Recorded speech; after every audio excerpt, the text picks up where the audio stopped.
Very good vibes. Very good way to start the day. Hello, hello. Hello. Hi, all. We're going to talk about representation and inclusion today. So representation is really a starting point, but we want to talk about building a community where creators can really see themselves. And I'm joined by three titans of the industry. So we have Danessa Myricks. We got Deepika Mutala. And Glenn Murph. Amazing, and I'm Jameer Milligan, here with CreatorIQ. I don't think I deserve that big of one, but we'll start with a couple of questions. So what does belonging really look like in practice for your community, and how does it show up in your strategy?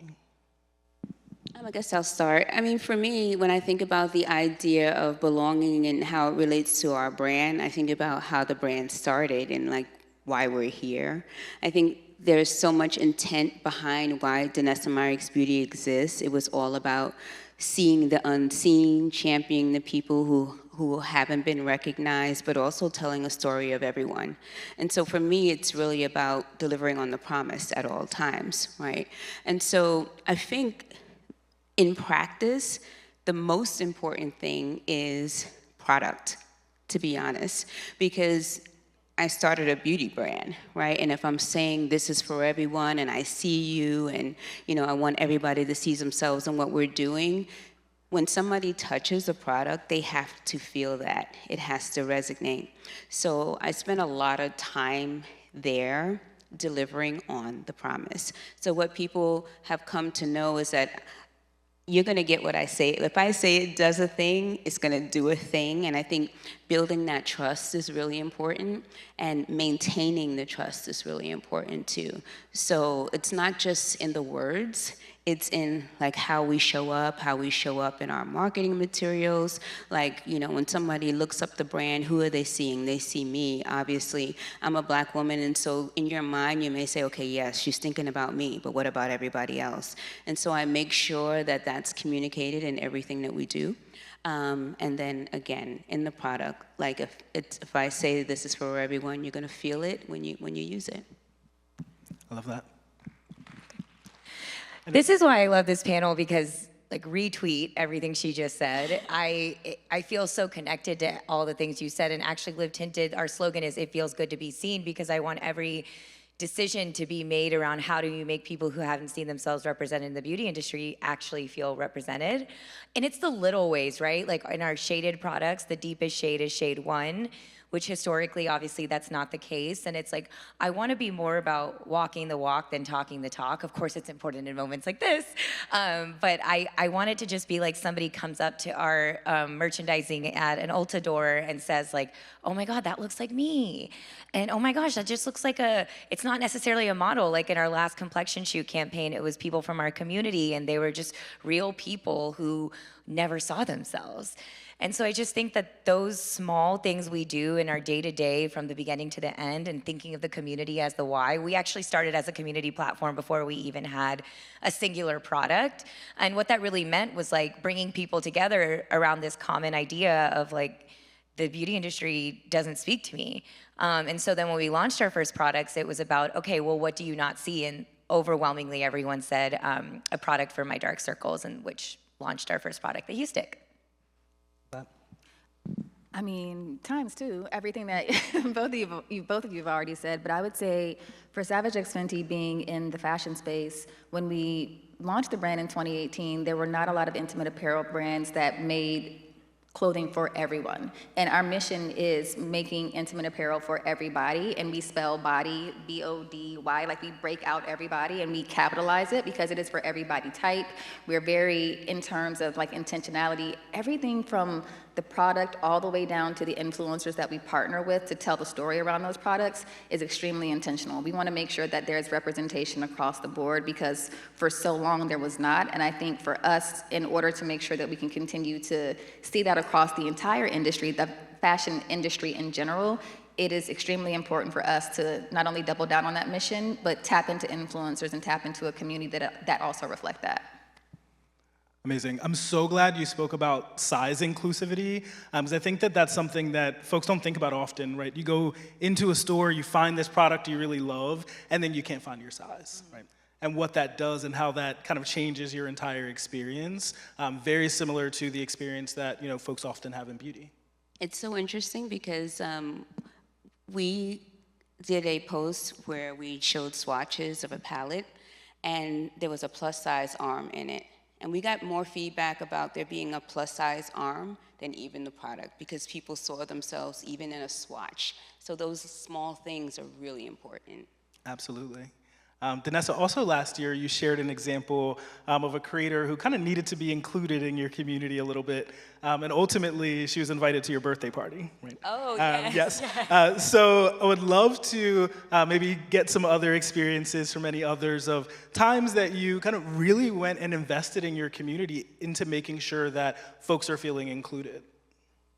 I can jump in really quickly. Savage X is a membership, so we do have VIPs, is what we call them. And I would say in order to make sure that we could continue to pay into the commitment of being a VIP, we always like to make sure that we're offering little perks here or there. So when you sign up, you may get a percentage off with one of our sister brands. We affectionately call ourselves the Fentyverse. So we have a few brands that reside within that universe, but Savage X is the fashion side. We have beauty, skin, hair, and body now. But I would also say, in order to make sure that our VIPs always feel like they're a part of a community, we look to make sure that we can do little surprise and delight moments. Last year, we actually had an influencer event to commemorate our launch with Nordstrom. Ree was actually there, and we invited a few of our VIPs to actually come in and meet her. So that's not an experience that you get often, but to come to an influencer event as a VIP, as a consumer, someone who's been a part of our brand since we started, and to actually have that moment with our founder. And quite honestly, most of them just wanted to thank her for thinking of them, for including them, for thinking about them in terms of size when it comes to intimate apparel, because it's so often an area of fashion that's not thought of. But I think those little moments where you can surprise and delight your community and you can remind them about your values and why they are a part of your community make all the difference in the world. Love that. Any other examples where sharing and inviting someone into your community led to some kind of long-term brand equity? Yeah, I have so many that come to my mind, but one in particular from last year. I think it's important for me and for us as a brand is that we're really cultivating personal relationships, like real, authentic relationships. Because if I think about the narrative of our brand and how we started, it really started with me, like sitting down with people, like artists, and showing them the product, getting their feedback, and enrolling them in the vision that I had for the brand. Last year, I came to know an influencer, well, maybe a few years back, but last year, our connection became even stronger. And, we're a small brand, so when we talk about, like, financially being able to compensate creators, it's way harder for us. But we're always thinking about, like, how can we say thank you, or how can we show them that we care? And there was an influencer who I adore, and I got to know her, and I know that she's super curious. Like, she's super curious. She's a powerhouse creator, but she's super curious and she really wants to learn. And so much of her platform is around that identity. She wants to learn color theory. She wants to know what's happening behind the scenes. And so I invited her, and I've never done this before because when it comes to innovation, I hold everything very close to my chest. But I invited her, like, behind the curtain with me, and she actually took a trip internationally with me to a lab so that she got to experience it firsthand. And I think that just helped to deepen our relationship because I know what she wants. Outside of being paid as a creator, like, she wants to learn and grow as a person too. And I think just taking the time to really invest personally in the people who support you is really important. And so we find ways to do that all the time, regardless of what size the creator is. Yeah, I think it's always on mind 24/7, right? It's like Danessa said, for the size of brand we are, I think about all the time, like, I cannot wait to be able to pay people the rates of, like, what they deserve, because it's my dream and goal. But I always told myself I would remember when we're at the size to be able to do that, I will remember. Like, I will always remember the people who supported us before anyone did. And what can I do in the meantime to support those people? We've taken people to red carpets where I think, and listen, I understand that creator, this is your job and this is what you do. And I don't take that lightly. I mean, I've done the influencer thing for years in my life, and I know how hard it is. And so there's always this like tension I feel in my head of like, what can we do to give opportunity to people that are maybe on the up and rising that deserve to be seen, back to the theme of all of this. And so whether putting them into our campaigns, helping with their product development decisions. I mean, we had our first campaign in my garage. I was like, is this a good idea? Great idea. It actually worked out amazing. And these people still support the brand to this day. And it means so much to me, and I just can't wait. We're finally at the size now, right, where we are putting together paid activations with creators and stuff, and I will not forget, because it means so much. And I've noticed that, especially with the micro-influencers that are growing,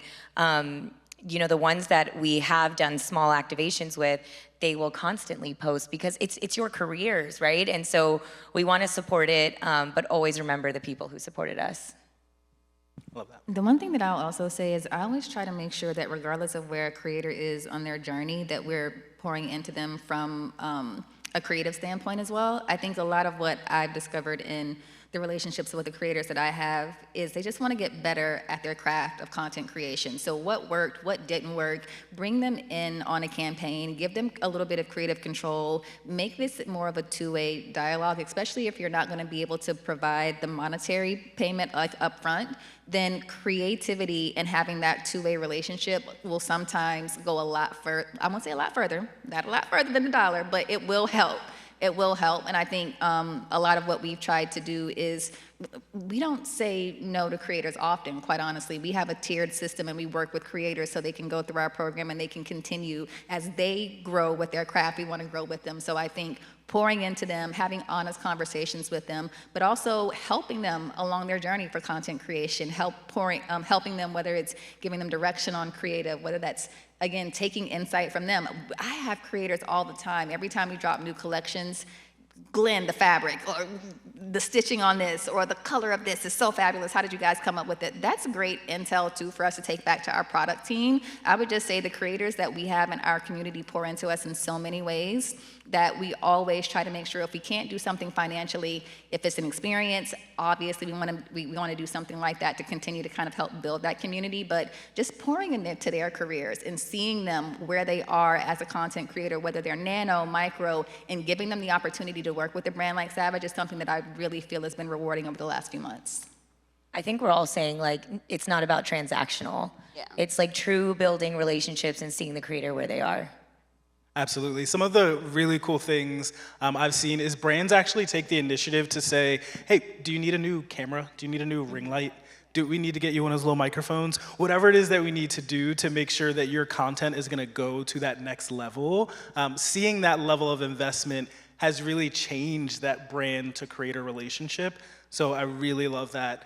Danessa, I also love enrolling creators in the vision. Like, we need a session on that next year, but just to get creators to understand what is your brand's vision, right? And how can we bring them into it, into a point that they understand it so much that they go out and they're sharing it as if they are you, right?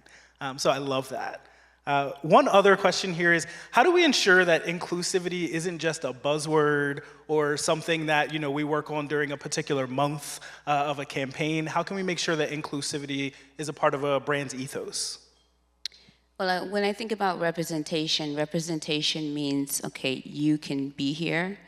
Inclusion means you help build this, right? And so when I think about our brand ethos and the things that we're doing, our creators, our community is a part of how we build our brand. It's that when I launch something, everyone knows that they were a part of it. Even so much as coming on social saying, hey guys, what do you want me to make next?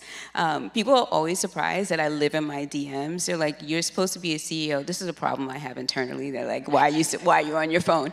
But I live in my DMs. There are so many creators that have my cell phone number. Like, I fall madly in love with my community, and they know it. And they really shape everything that I make. A recent example would be from the palette we just launched, the Lightwork 7 palette. So that palette is like my baby. It's like my surprise and delight every year at the end of the year. And last year when we launched it, it sold out really, really fast.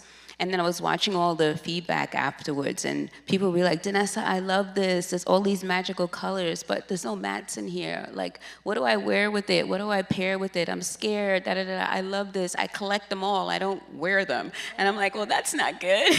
I really want you to play. And so when I was dreaming of this palette, like the palette in particular is full of magic, and it's important that it's super magical, but I was like, how can I make sure that everyone can see themselves here and they can see themselves building looks? And so I pulled my audience for, an alternative texture, the mattes, and even so much of like polling them on like, what shade do you want to see? And like, what's your favorite shade of your favorite product? I'm gonna make sure that that tone is represented in the product. Or what's your favorite shade of everything in our collection? What grounds your looks? All right, I'm gonna put it in there. And so when I launched this palette, like literally the moment people saw it, my community knew that it was specifically for them.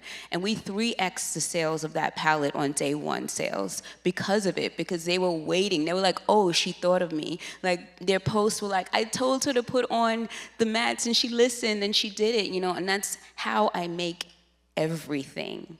I'm like, what problem can I solve for you? Or they're very honest and like, you know what, I love this line, but you're missing a shade. You're missing a shade between this and this. And so when it shows up, they know that they made this.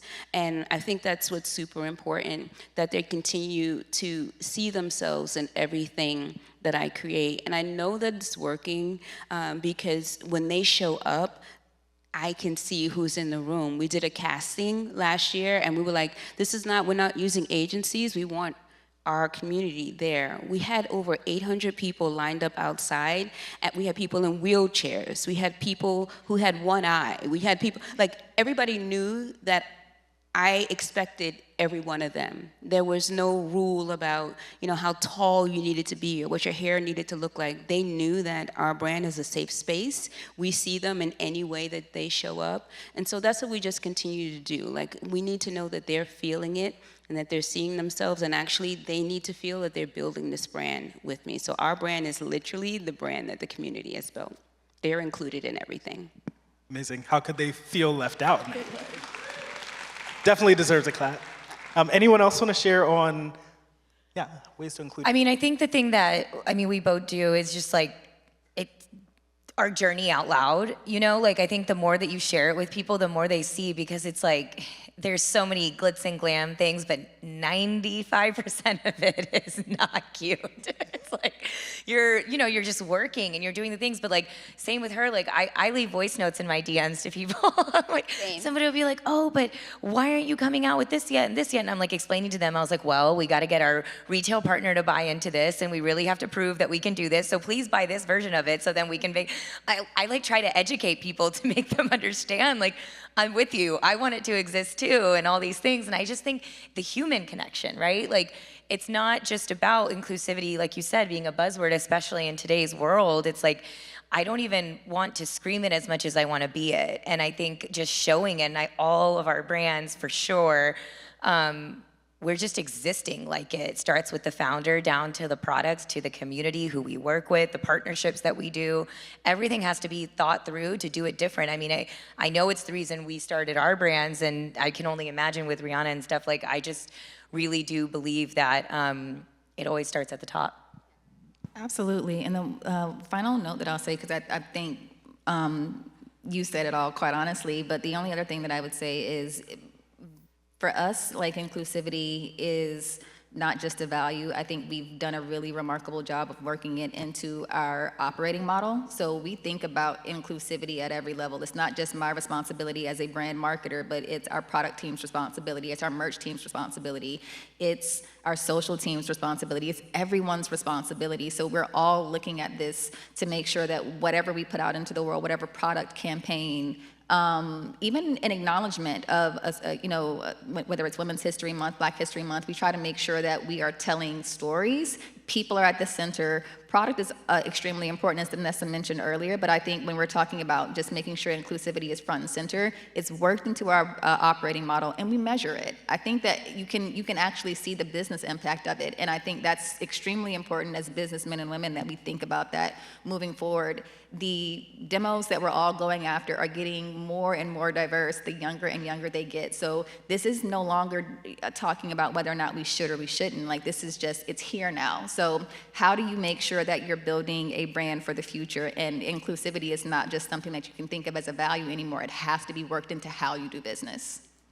The only thing when you were saying that, I was just thinking like the month thing. I think it's so beautiful that we have dedicated months for different cultures and backgrounds, but I almost feel like that trains brands to think this is the month that we care about these people and this is the month we care about these people. So very early on with my team, I said, like, it's not that we don't acknowledge it, but I don't want to train any of us to be thinking that this is the only month that we're celebrating this community. It should just be a year-long process, and each campaign should be featuring a different sector of human beings. If you're really trying to be inclusive, it shouldn't just be for that month. It should just be an ongoing part of the company, like you said, at every level.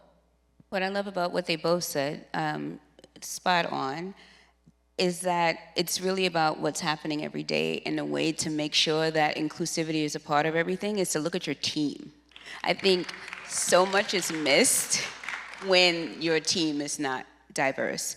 It's impossible. Sometimes I think about the debates that we have in our office during our meetings. Like, our meetings are real healthy debates because, you know, the people who are in the room, I mean, the age ranges are from early 20s to our oldest employee, I think, is 67. We have every race, every religion, everyone is represented in the room. I mean, when we're making decisions, we bring in the warehouse, we bring in everybody, and we're like, how does this make you feel?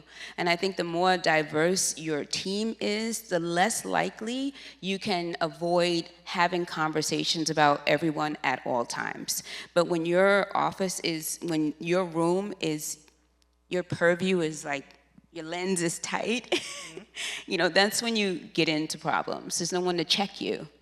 There's no one to check you. Like, I get checked all the time because I'm 55 and the 25-year-old in the room is like, no, I don't believe that. And what about this person? I don't even know all of the slang. Like, sometimes I say something and they're like, you can't say that, or please say this instead. It's clock, not click. Like, it's like all those things. It's like, I don't know, and I need to be corrected at all times. It's like this finger, not this finger, but on Wednesdays it's this finger. And like, I don't know. You know, I need people in the room to check me. And I think, you know, as the founder and CEO, it's my responsibility to make sure I'm constantly checked. And that's where your community comes in. You know, the people in your community, you have to use them at all times, like not just at a launch. Like, as we're building things, I'm constantly inviting people to my office. I mean, I never leave my office. So I'm like, can you guys just come here? And literally just have one-on-one conversations with people just to tell me, what do you think? How did it make you feel when we launched this thing? What was missing? What do you want to see? Like, you know, is there a community that I'm missing? Like, constantly. And like, I'm always asking those questions. You have, your community is your committee. And as long as you stay close to your community, they will always course correct you, you know? That's amazing. Literally a perfect way to kind of wrap us up today. One, we all got to keep our Gen Z people. I have my little sister. She teaches me all the TikTok stuff. We need them. I'm on it too. But I just want to thank so much these ladies for joining me on stage today. Danessa Myricks, Deepika Mitala, Glenn Murph. Thank you all so much. We appreciate you. Thank you.